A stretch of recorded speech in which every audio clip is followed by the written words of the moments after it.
Hello. Thank you very much.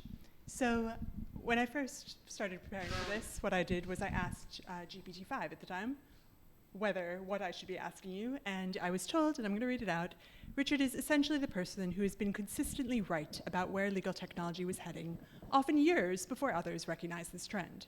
So for someone to guide us as the perplexed through this exercise, there's no one better than him. The premise of the book is a call to action, and effectively to engage with the defining challenge of our era, which you describe as saving humanity with and from AI. And you say that this is a conversation that we've been needing to have for quite a long time. So can we start by talking about not us thinking, and really why we haven't been having this conversation as professionals in this space?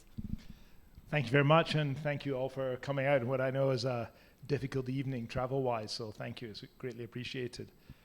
The motivation in some ways behind writing the book was a frustration that so much of the discussion about AI was technological and actually was being conducted by technologists. And of course, so many of the technologists involved with AI are remarkable people, but they're not perhaps best placed to discuss the implications of AI, ethical, legal, for example, economic, nor are they perhaps best placed to discuss what it means for our work and what it means to be a doctor, a lawyer, an accountant in the future. I picked these as 3 examples.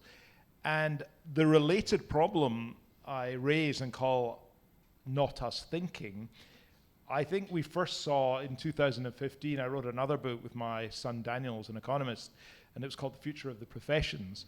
And we began to notice as we interviewed leading professionals that everyone sees far greater scope for AI in professions other than their own. And I get the sense when I speak to audiences, people are saying, yeah, it's all very well, but he doesn't really know what I do, and what I do is not really going to be susceptible to AI, I'm safe. Now, there must be a rational corner, I think, of all of our minds that will acknowledge that if this technology is so pervasive, so profound in its impact, that very few people will be left unscathed. Nonetheless, I think the not us thinking has discouraged many leaders in various sectors and industries from giving serious thought to what this technology might do to them and for their clients and customers and markets. And I think then we go on to the process of when we look at the types of thinking we need to do, you talk about process thinking and outcome thinking, and how we are tied from a self-worth perspective into the processes we deliver. I think to start this conversation and start applying it to our own careers, can you talk to us about how we might move from one of those to the other? Well, the thinking underlying this was, it struck me, early 2023, I read 2 newspaper columns by 2 remarkable people, Henry Kissinger and Noam Chomsky. Both were phenomenal public intellectuals. In their 90s at the time they wrote these articles. Kissinger wrote in the Wall Street Journal with a couple of AI people, Chomsky in the New York Times, and they were writing about ChatGPT. And Kissinger basically said, this will change the very fabric of our reality, far more profoundly than the printing press, and he was anticipating revolutionary change because of AI. And Chomsky, who some of you may be less familiar with, but a giant in the world of linguistics, he dismissed the technology as trivial. And what got me thinking was, well, what will readers think? You've got 2 amazingly clever people who are coming to entirely different conclusions about this emerging technology. So I wanted to try and reconcile, or at least make sense of their difference of views.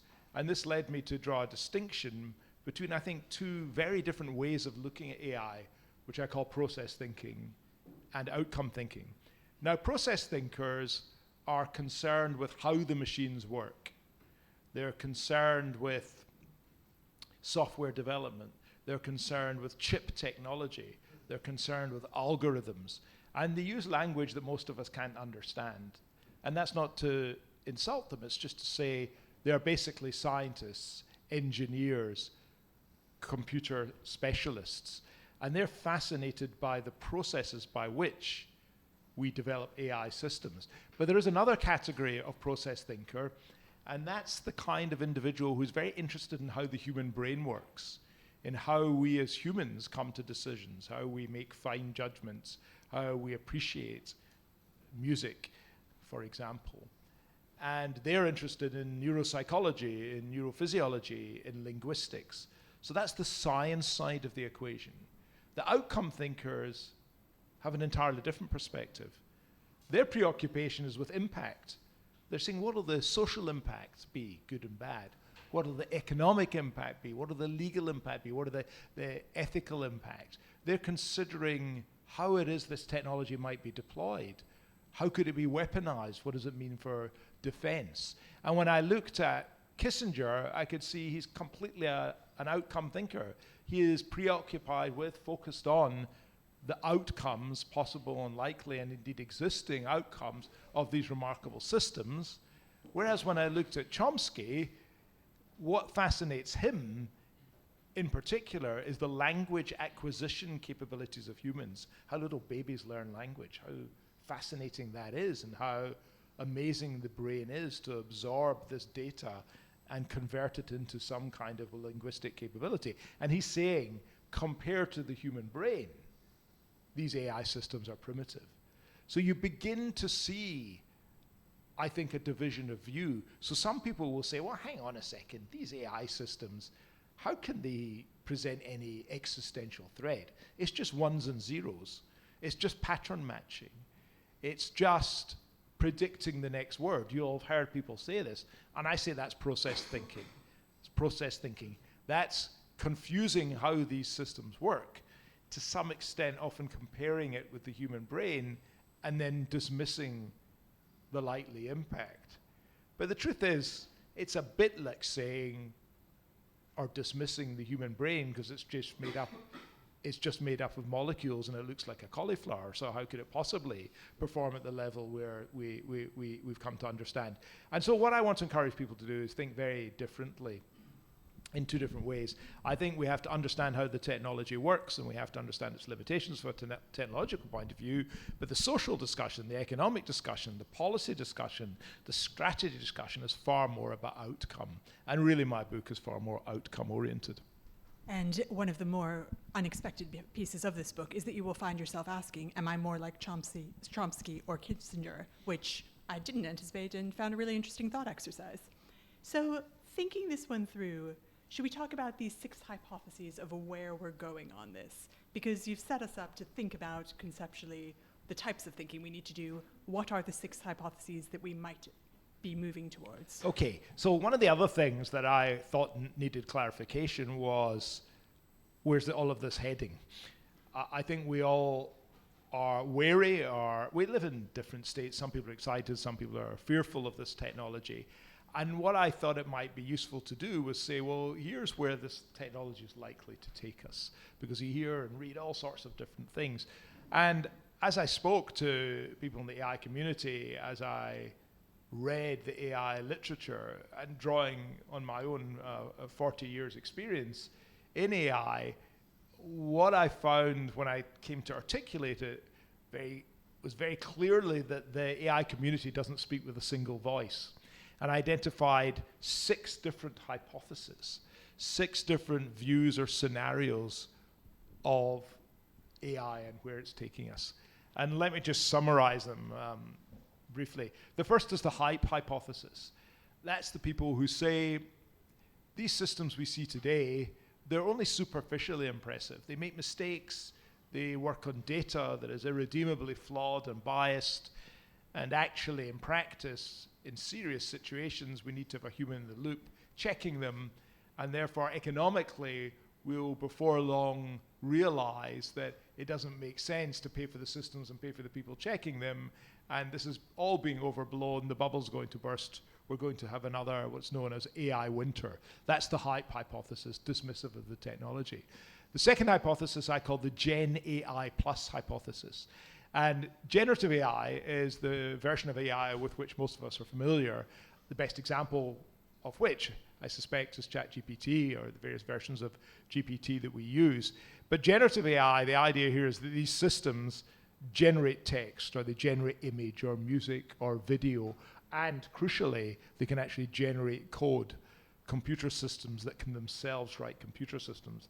That will be of profound impact. But that's what generative AI is. Now, the Gen AI plus hypothesis, as I see it, holds that at some stage, these systems today that we rightly use with caution, that we have to accept often make mistakes, that these systems in due course will become more reliable. And in fact, we will use them without second guessing, without humans in the loop. They will become, like so many other technologies we use, part of the fabric of our lives. And when you look at your watch and you say, oh, it's 25 to 7, you don't say, I think I'll just go down to Greenwich to check that's right. You accept that it's fine. You accept that it's okay. And so those who support Gen AI Plus say, at some stage, the kinds of AI systems we're using cautiously today will be entirely reliable. They go a little further in this hypothesis and say, at the same time, we don't really anticipate any further big breakthroughs in AI. What we're seeing just now is an indication of the limits of artificial intelligence, of machine intelligence. That's the second hypothesis. The third hypothesis is the AGI hypothesis. And AGI stands for Artificial General Intelligence. And the broadest of terms, this means systems that can essentially perform all the full range of cognitive tasks that we as humans can undertake. Now already we're seeing them outperforming us in particular tasks, but the idea with AGI is right across everything we do, these systems will be as capable as us, metaphorically as bright or as intelligent as us. They will fundamentally be a challenge to human intelligence. That's artificial general intelligence. And you might think, well, that's science fiction. And indeed, if you had asked, as people did ask in beginning of 2022, if you'd asked people in the AI development community, people who are actually developing these systems, when do you think we'll have AGI? Most of them said 20 to 40 years, if ever. You ask that same question to the development people today, and they'll say 5 to 10 years. Some of them say it's even closer. Now, I'm not here to take a position. I'm simply laying out, and that's the AGI hypothesis, where the systems can do everything we can. And notice I'm only 3 hypotheses in. What might the other ones be? Well, the third hypothesis, and I'll rattle through these, the fourth hypothesis is the superintelligence hypothesis, which holds, well, why would these systems just stop at the level of humans? If they are our level of capability, one of the capabilities they'll have is to develop new systems. And so there'll be some kind of intelligence or capability explosion, and these systems will end up being unfathomably more capable than us. The fifth hypothesis is the singularity hypothesis, and that's the idea that humans, biological organic humans, merge with this emerging technology. So we as human beings, for example, would become digitally enhanced. We would be able to have access to, simply through our thinking, a far wider range of experiences, and enhanced consciousness and enhanced intellectual capability. Some even go as far as to say we'll be able to download versions of the human brain complete with memory. I'm not defending any of these, but these are held by respectable scientists. That's the singularity hypothesis. And finally is the AI evolution hypothesis. And this is held by a lot of cosmologists and scientists and physicists who say something like this. They say, look, the known universe is about 13.8 billion years old. Humanity is a few 100,000 years old. In cosmic terms, humans are but a blink of the eye. And it may well be, the argument runs, that the only contribution that humanity will make to the cosmos is to develop these far more capable systems that will in due course replace us. So I'm sorry to spoil your evening, but that's the sixth hypothesis. So the big question is really, which of the 6 do we prefer? Do we think it's all hype? Do we think the systems we've got today will be optimized, but we won't go much further? Do we think these systems will perform at the level of humans? Do we think they'll be far more capable than humans? Do you think they'll merge with humans? Or do you think they'll replace humans? So they're the 6 hypotheses. And the one thing I just want to say before passing back to the chair, you're the chair, is to say that we should distinguish between the advance of technology and the adoption of technology. So just because some technologies have advanced to a certain stage, we all know that humanity doesn't immediately embrace the technologies. It can be for regulatory reasons, can be for cultural reasons, can be for economic reasons. But we shouldn't think that if we had AGI by 2033, that means immediately that all that humans do will be irrelevant, because there will be, I suspect, a social and economic upheaval when this technology comes around. Nonetheless, I wanted to give you some sense, A, that the community, the AI community, does not speak unanimously, and B, there is this wide range of quite different views of where we might end up. So is a spoiler for you all, if you haven't read the book, where Richard starts to advise us to start our thinking and our engagement in the call to action of the book is by thinking about what if AGI. So if we as a humanity get to a stage where AGI actually is evident, is there, how do we start thinking about the types of ethical decisions, the types of legal decisions, the types of construct societal decisions that we might need to make in the context of having this supremely capable machine for all intents and purposes? And Richard, you say, and I'm going to read this one out again, is we need to start thinking systematically about what we want and don't want, and then finding the most effective ways of imposing our preferences on massively capable systems. And can you talk us through really how you recommend that we do this, and perhaps then put an overlay on how you recommend that we would do this in the current geopolitical climate in which we operate? Yeah, well, this is all, as you can expect, extremely difficult stuff. The first thing I would say is I'm not predicting AGI. What I'm saying is that we need to plan for AGI.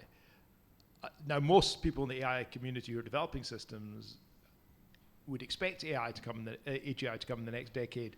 It's not my business in the book to predict, but it is to say that it is such a significant likelihood that surely we must be giving it serious thought. We must be giving thought to this idea of systems that can write systems and what this might mean.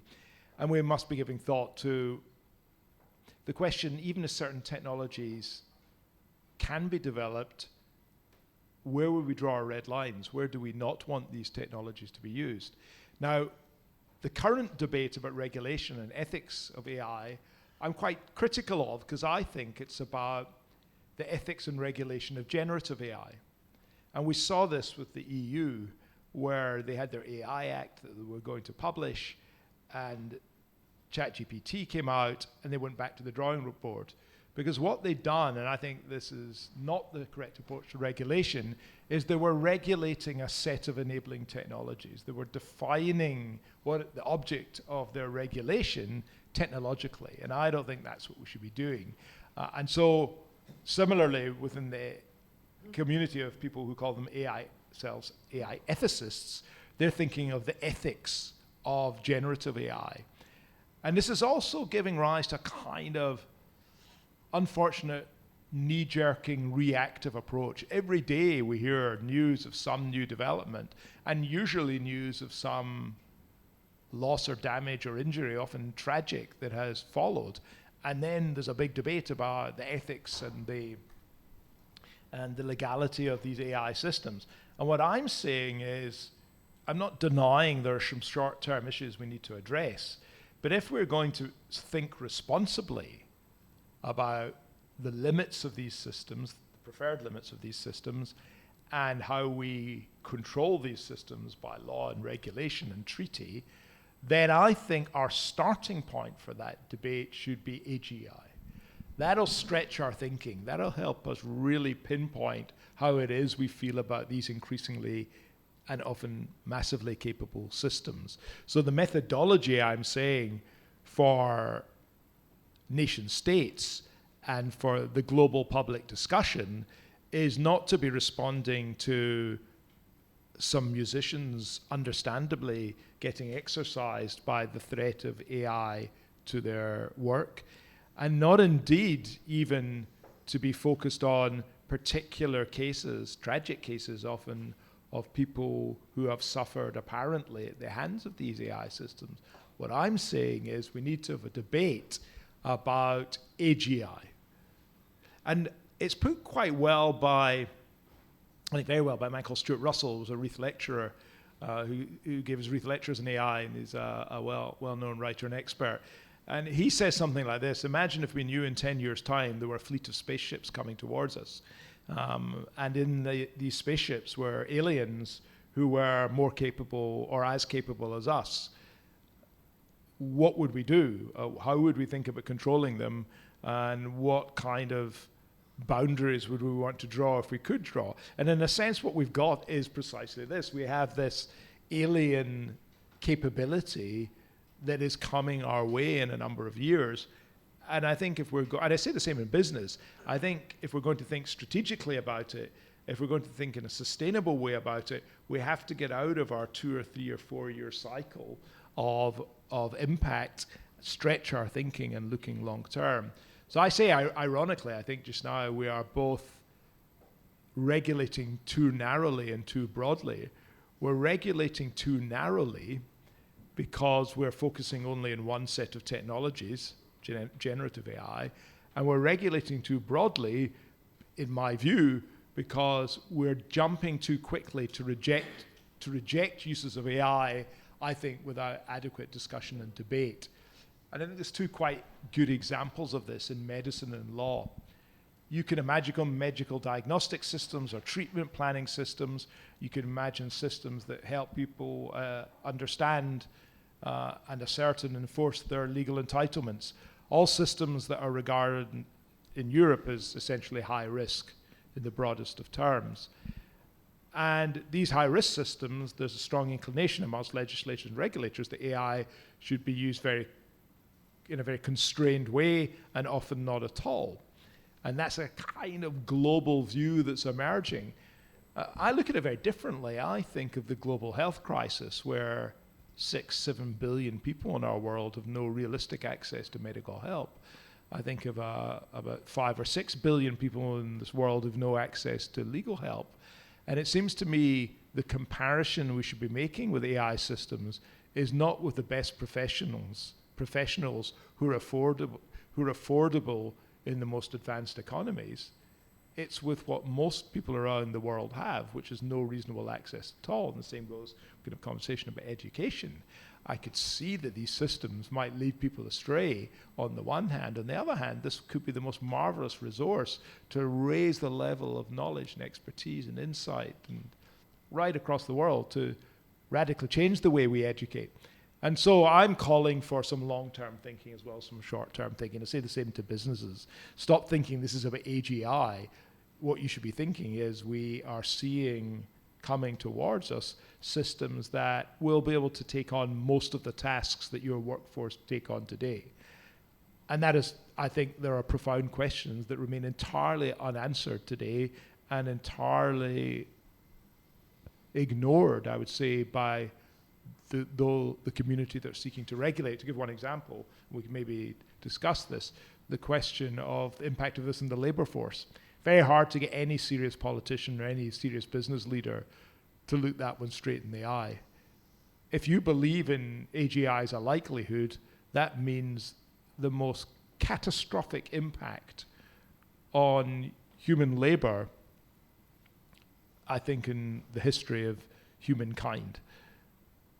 Will completely revise our understanding of what it is that humans do in the workforce, and whether or not you need a labor economy at all.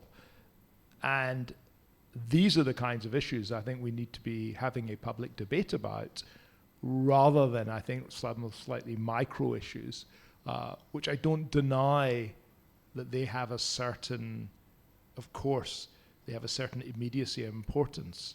But what's at stake here, I try not to overstate it, but what's at stake here potentially is the future of humanity and civilization. And our children, your children, won't thank us for not addressing these issues when we have clear foresight of them. We had clear foresight of them actually decades ago, and people ignored them. And it goes to that existential point. One of the issues that came up very recently that was Anthropic, one of the major AI companies, started talking about model welfare for its Claude LLM. And the concern that they were expressing was a concern not for individuals interacting with Claude, but also for Claude itself. That Claude was starting to display what they were describing as despair in responding to particular types of prompts entered by individuals who were talking about potentially damaging things to people or to society. And how do we change the discourse, or how should we structure a discourse where technology companies are looking at these algorithms and giving them ethical personification or anthropomorphizing them into another ethical being? Again, I think this is very difficult, but just to make it more homely in a way, I find when I'm using these systems, I say please and thank you. I don't know if you do. It's faintly bizarre that we do this. It's a machine. Why are we saying please and thank you? I also find myself slightly apologetic when I keep on asking the same kinds of question and getting it to refining my question. But I really do feel that I just don't want to put you to any more trouble. I'm so sorry about this.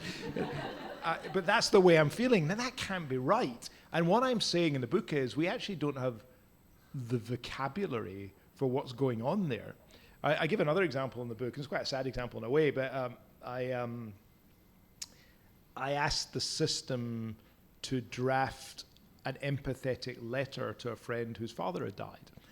And my dad had not long passed away when I did this. And then I was reading the response by ChatGPT, and it was really, really good, but I found myself with tears in my eyes and thinking it's really bizarre that a machine has generated stuff that is engendering this emotion in me. And I thought then, we don't actually have a word for that. We don't have a lot of words and concepts. And you may say this is slightly too philosophical, but I think it matters that we don't attribute human characteristics to these systems. Now, I completely accept the point that we want Claude and other systems to be robust, to be reliable, to be correct. But I think once we start ascribing human-like characteristics, we are engaging in a form of process thinking, where we're trying to think this is quite like us, and they aren't quite like us. And so I believe that in years to come, we'll have entirely different terms for a lot of the phenomena that arise from our interaction with them. And I don't think, for example, when a machine generates content that we would think of from another human being as empathetic, I call it, it's terrible in a way, using the Latin preface, I call it quasi-empathetic.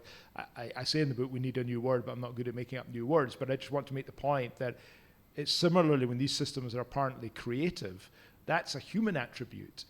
I'm not saying that these machines can't create content that's never existed before. Of course they can, and it's entirely remarkable.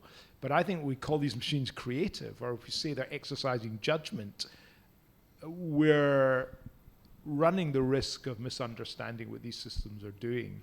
And so I do think I would fire a warning shot and say we shouldn't ascribe human characteristics to these machines. That'll lead us to, I think, ascribe them a respect that we should actually confine at this stage to other human beings. We should, and this is a quite interesting legal issue, but whether or not they've got legal personality, whether or not they can be held responsible.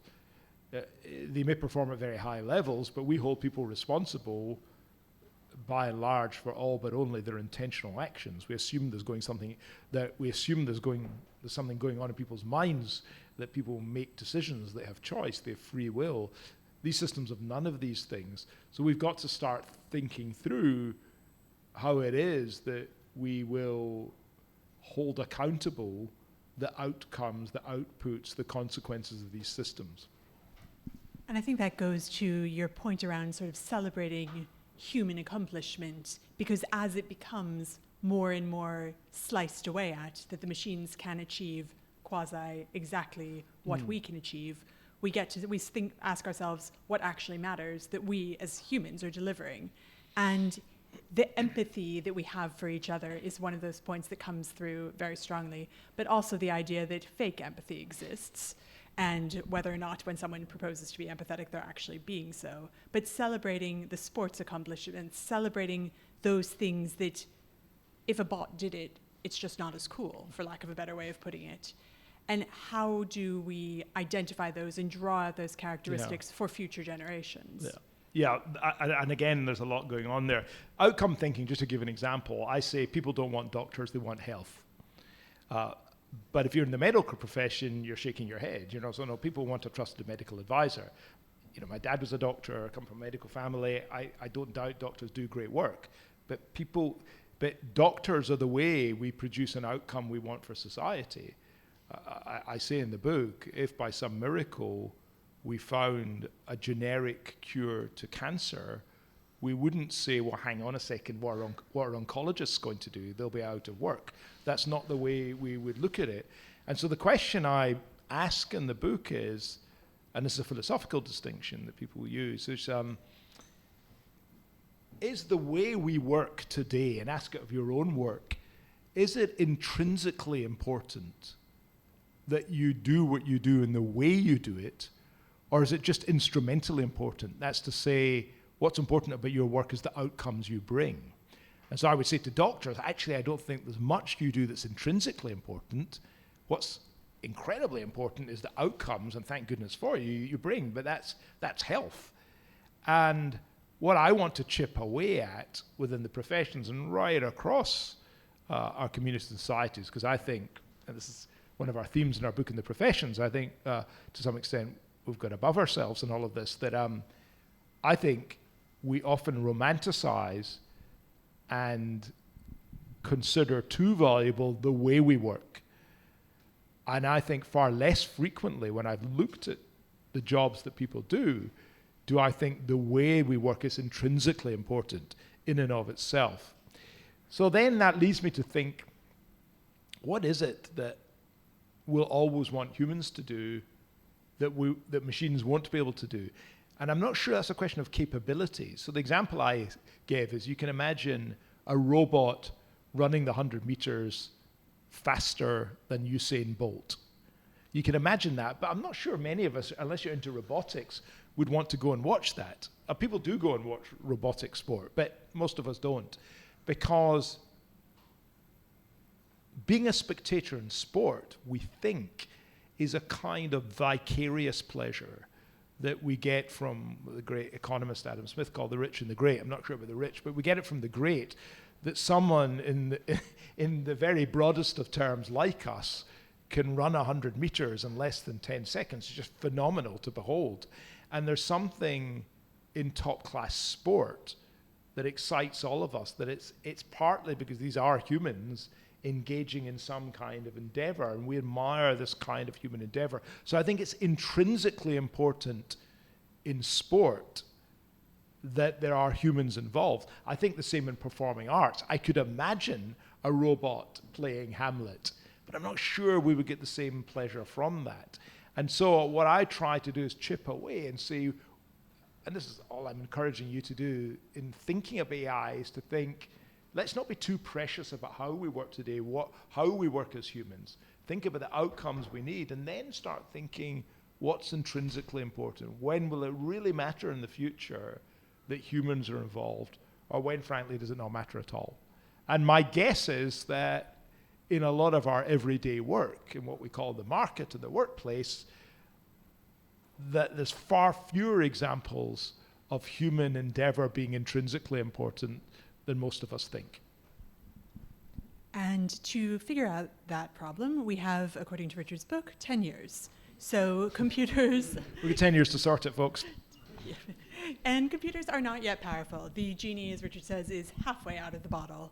And the sort of final point, which I found really delightful, is a call to action that we owe this to the future humanity, our children, as you say, to get involved now and to start making some decisions and to start engaging in a discourse that right now is very much dominated by tech people, not so much by governments who don't want to interfere with the potential market that's going on, and people who are thinking that they can sit on the sidelines really have to have another thing coming, because this is coming for us a lot sooner than potentially we all realize. And on that note, I want to throw it over to you to ask questions. I've asked mine. Thank you very much.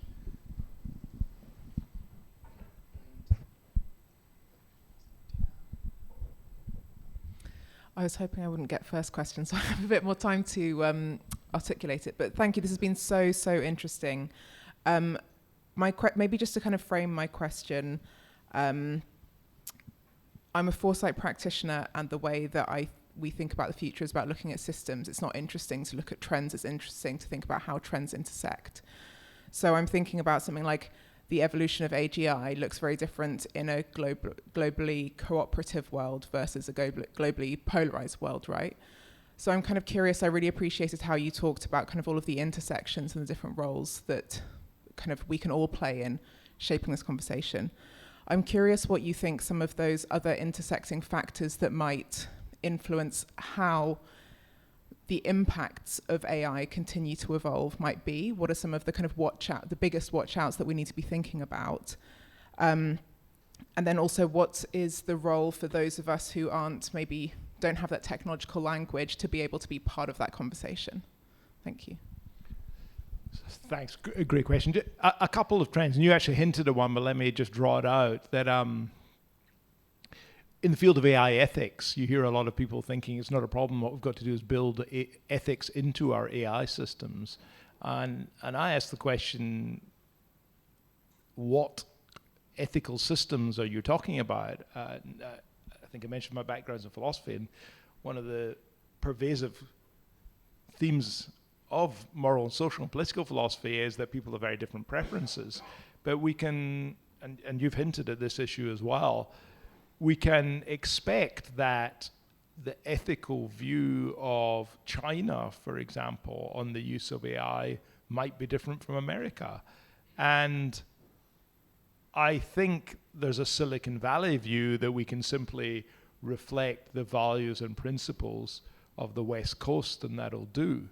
But if we're trying to draw together international agreement and presumably enshrine that in treaties, which is our way of enforcing or at least articulating international law, then it seems to me we're going to have some fundamentally difficult discussions and diplomatic challenges, because, as Aristotle once said, fire burns in Hellas and Persia, but man's idea of right and wrong varies from place to place. That it is just intrinsic, it seems, in the human condition that we have different views on what's right and wrong and good or bad.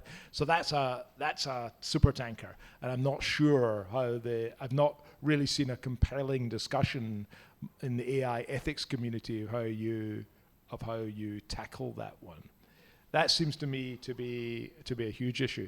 A second huge issue, and it's in chapter 12, the final chapter of my book, that I call The Great Schism, that it seems to me that we will see a divide in human thinking, almost unprecedented in, I think, its intensity and its unbridgeability, if there's such a word, but between those who believe in the value of the human spirit, the human soul, those who believe that there is in humanity something unique in the universe worth preserving, and those often in the scientific side who believe that we are just one stepping stone on this evolutionary path. And one has to ask, therefore, and this is what the final chapter is about, when we're thinking about AI and we're thinking about this remarkable advance, to whom are we owing a duty? And this sounds highfalutin, but I think it's important. Are we owing a duty to future generations of humans? Is our job to preserve humanity as is? Or do we owe some broader duty to the cosmos? That's to say that we have this unique opportunity in humanity to spread some form of intelligence throughout the universe. And that is going to, I suspect the public discussion is rarely manifested in these terms. That's not how people go around talking. But in writing a book, I was trying to bring it out. And when I have discussions with people about AI and whether they like it or feel strongly about it and so forth, it's often the more scientifically inclined see it as a fascinating development and something that is the next step, as it were, where others often perhaps with more religious inclination, see it as a fundamental threat to what's valuable for humanity. So there's two supertankers for you that we will have, I think, global disagreement in nation states about the principles and the ethics underlying this AI. And I think we'll have this fundamental theological difference in whether or not we think AI is to preserve humanity and to preserve the human condition, or something more ambitious. You did ask.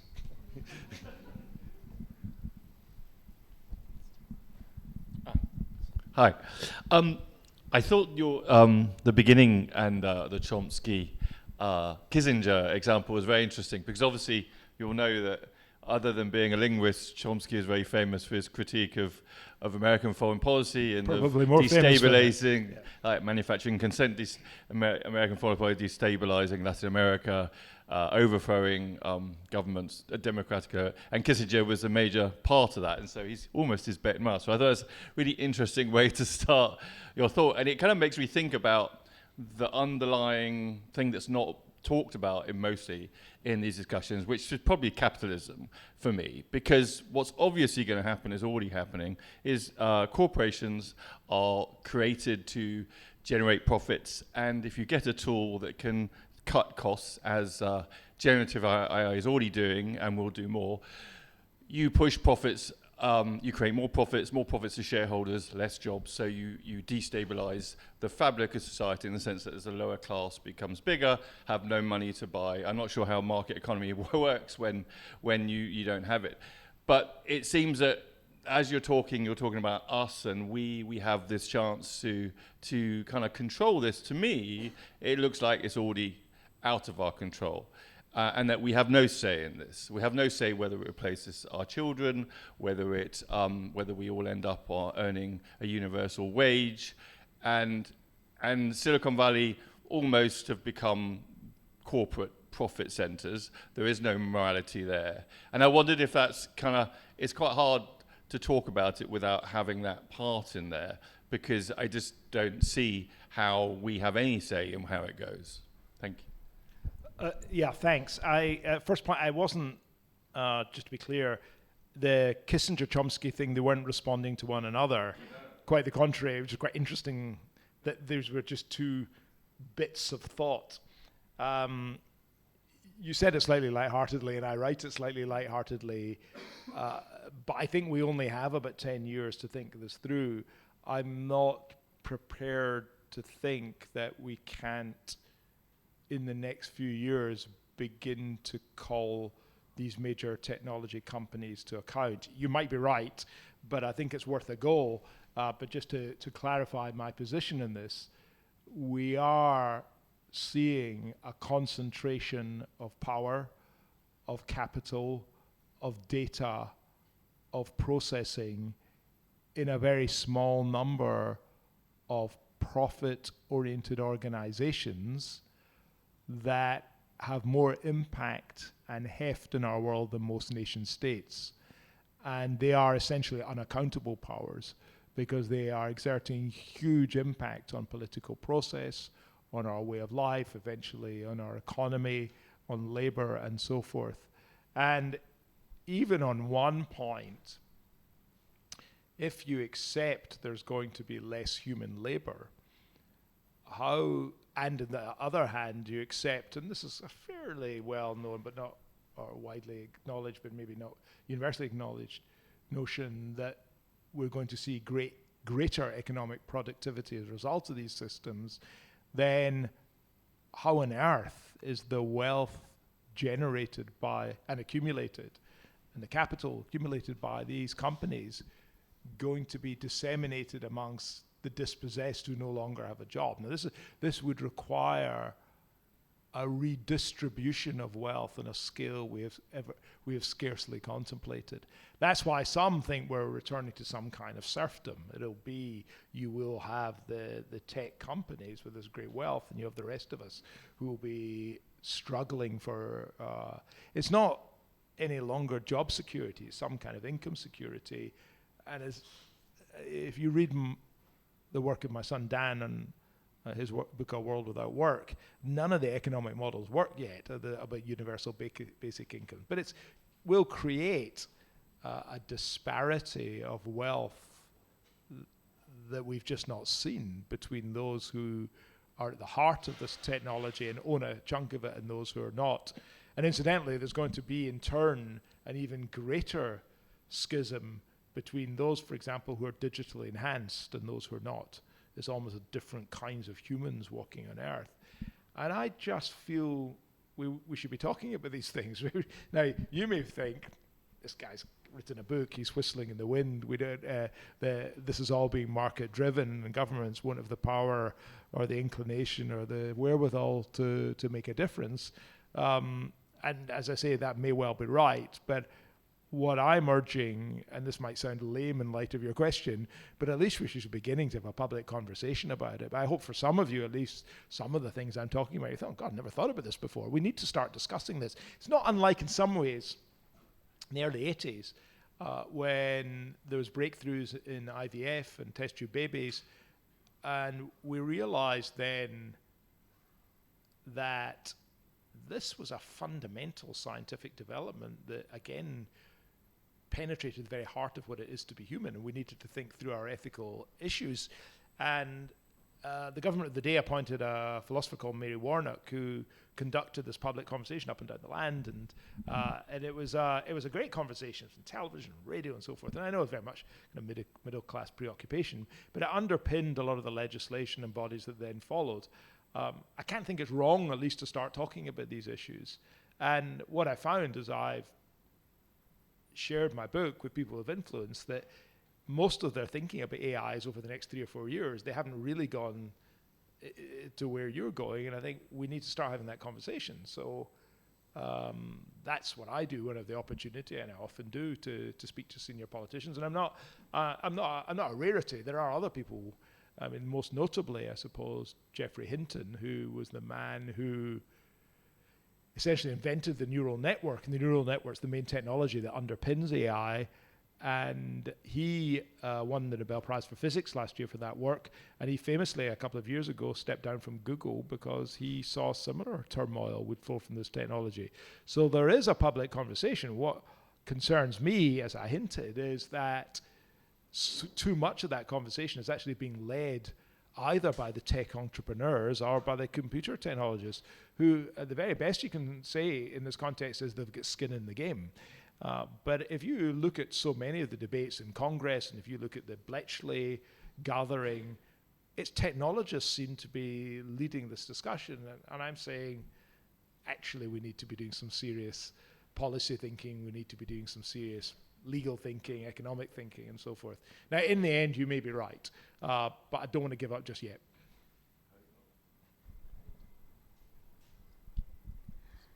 Hi, I work in operations. I'm obviously concerned for my job, but I have a bigger question. How do I future-proof my children? I have a 1 and a 3-year-old. The 3-year-old's starting school on Friday. She's going to learn things like reading, writing, Egyptians. Some things are more relevant than others. What skills should I be teaching them? What's the world of work going to look like, if there even is one? That's the most common question I'm asked, actually, and my son would say the same. So Dan, funnily enough, is writing a book that Penguin's publishing called What Will Our Children Do?, which is trying to answer that question.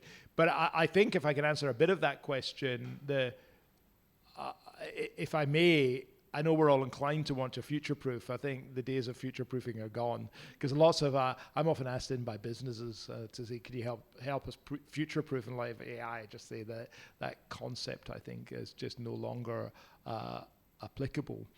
I've got grandchildren same age as your kids, and I look at them and wonder what they'll be doing. In fact, one of the books I wrote, I dedicated to my oldest grandchild, and said in the preface, I suspect when she's 21, she'll look at this book and think, why on earth did my grandpa think this was a book worth writing? It's self-evident this technology will do X, Y, and Z. But the story I keep on telling in this context is I was with Dan, my son, and my granddaughter on the beach in a Scottish island recently, and we came across a bone in the sand.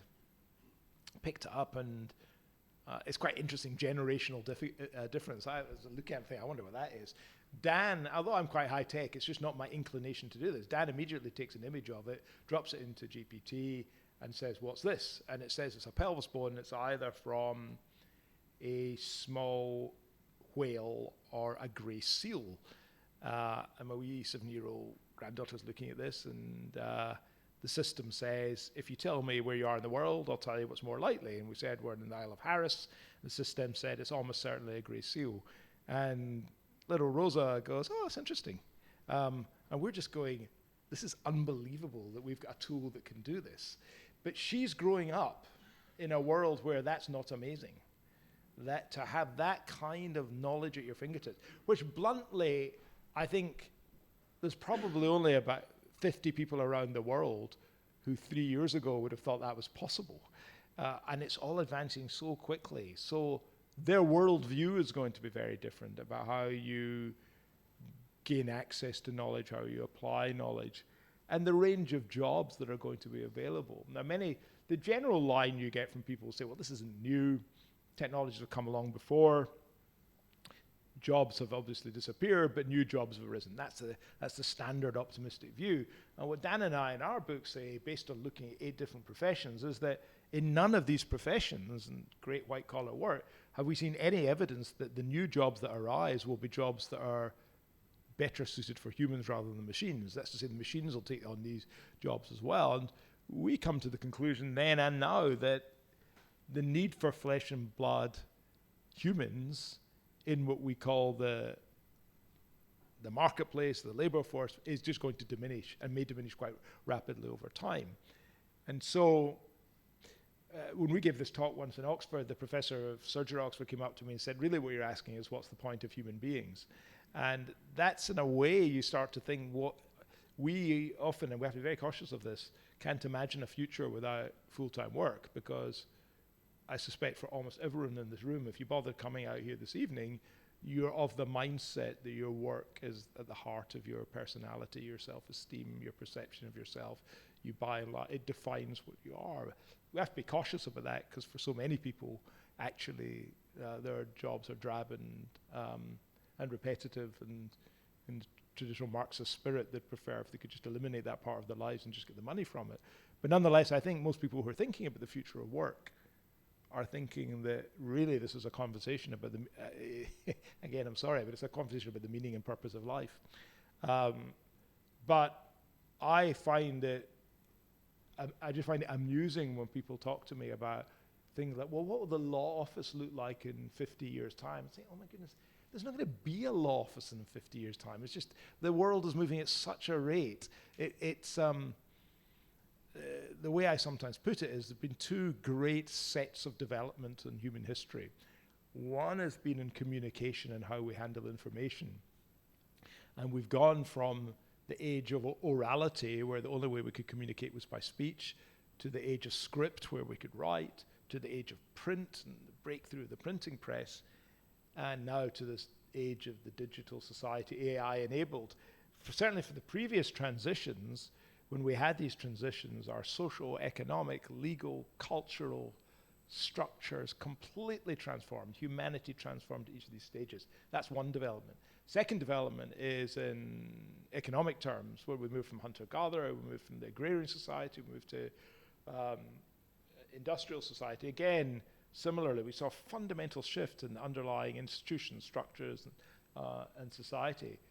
And I say that we're seeing with AI both a fundamental change in how we manage and communicate information and in the economic model underlying society. It's as though the printing press is invented at the same time as the Industrial Revolution. So we should be expecting not, oh, I wonder what kind of jobs our kids will do. We should just be expecting an entirely different form of community and society. Now that might, I don't think it's going to be the next 10 years, but nor do I think it's 50 years. And so I think as we move through into the 20s is going to be a period where all this amazing technology is going to be used for productivity and efficiency, and that's why the market's so interested in it. But then it's going to start disrupting. Then it's going to start having disruptive effects through the 30s. And I think the world in 2040 will look like a radically different place. Sorry, not to be able to future-proof.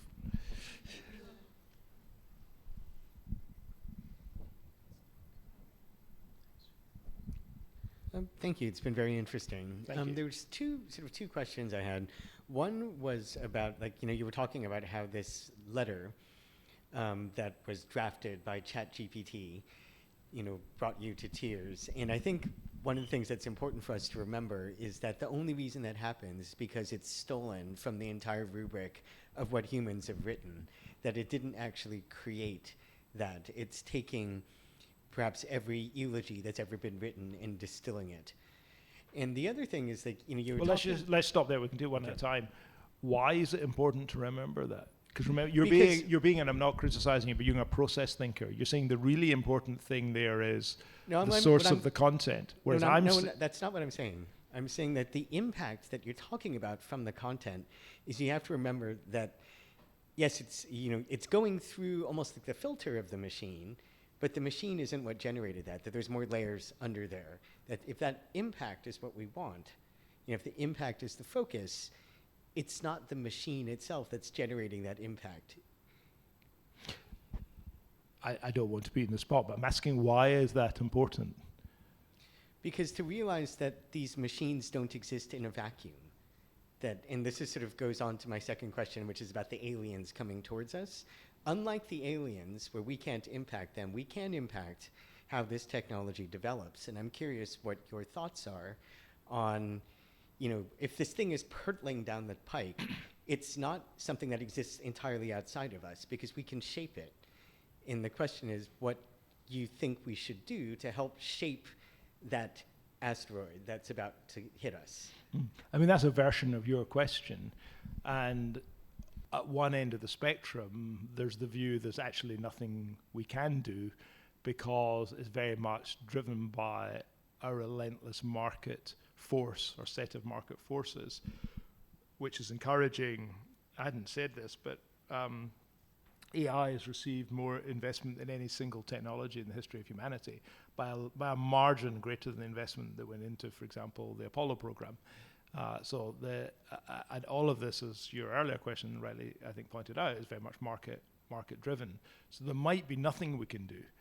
That's to say, you or I or any of us can do. It may even be there's nothing that even our global leaders can do, because the combination of the market, which seems to have a life of its own, and the technology, which will increasingly, metaphorically speaking, have a life of its own, will mean that it's already too late. But I go back to my earlier observation that step one surely has to be to spread understanding and increase conversation and increase a sense of urgency that there are a set of technologies that could be greatly prejudicial to humanity, and to create a sense of urgency that we need to at least come together within countries and across countries to decide, are there areas of common ground where we can begin to contain and constrain, and are there common red lines that we can agree and so forth. And also, I say again, it all sounds slightly lame, but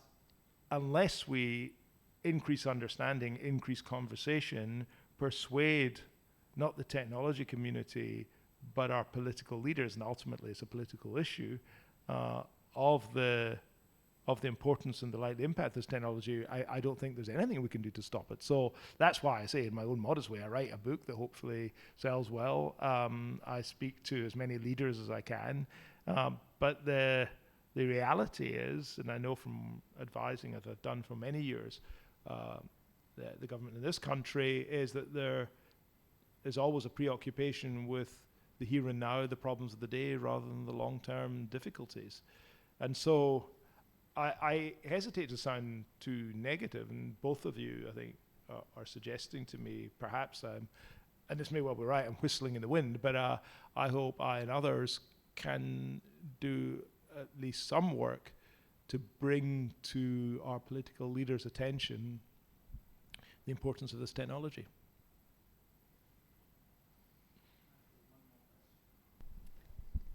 Hi, thank you very much for the talk. I wanted to ask, against the backdrop of climate change, what do you think of the material costs of generative AI on water and energy and other metals? Such a good question, and the answer is they're high just now. Let me sidestep that for a second. I'll come back to it in a second. Just say something different though. I heard through someone at a conference. It was actually, I don't know if you've ever been to one of these conferences where an artist is drawing a pictorial representation of what's said. So I went up to thank this artist afterwards, and she was saying, "Do you know that bit you were talking about? These mobile modular nuclear units." I was at a conference I did a conference the other day on this, and basically what she passed along was that she was at this event which was full of the main players in the tech community and the main players in the modular nuclear community, and basically the message from the market was, we can't wait 10 or 15 years for these systems. The power that's required to fuel these AI systems is such that we need alternative systems in the next 18 months. And I just thought it would be funny. It's a little like at wartime when technologies that are needed are developed and accelerated in times of crisis.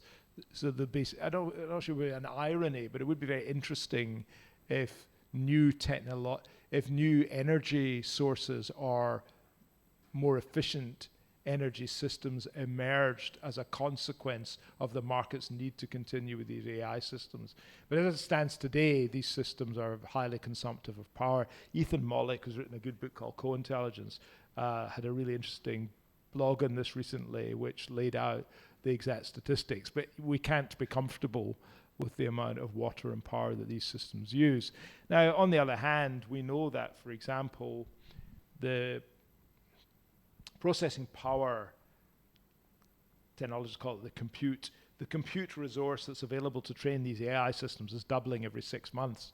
That means over a 10-year period, we'll have 20 doublings, which is 2 to the power 20, a 1 million-fold increase in the processing power of these machines. Now, another way of looking at that is actually we could, in 10 years, in the broadest of terms, drive the same AI systems using about 1/1,000,000th of the resource. That's unlikely how the market will unfold, but we will have an interesting trade-off if we can. I think we should start using some of the technological advance, not simply to make ever more powerful AI systems, but actually to reduce their environmental impact. And that's the subject of a debate. Is that us? Are you closing, or are you? Thank you very much, Richard. It's my pleasure. Thank you all. Thank you.